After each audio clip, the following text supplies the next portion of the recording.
You ask Tiger to solve. This deals with linear equations with one unknown.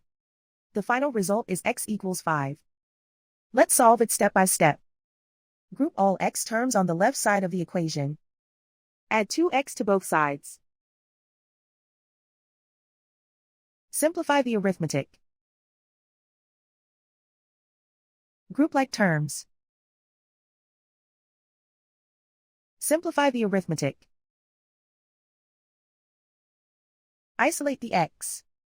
Divide both sides by 11. Simplify the fraction.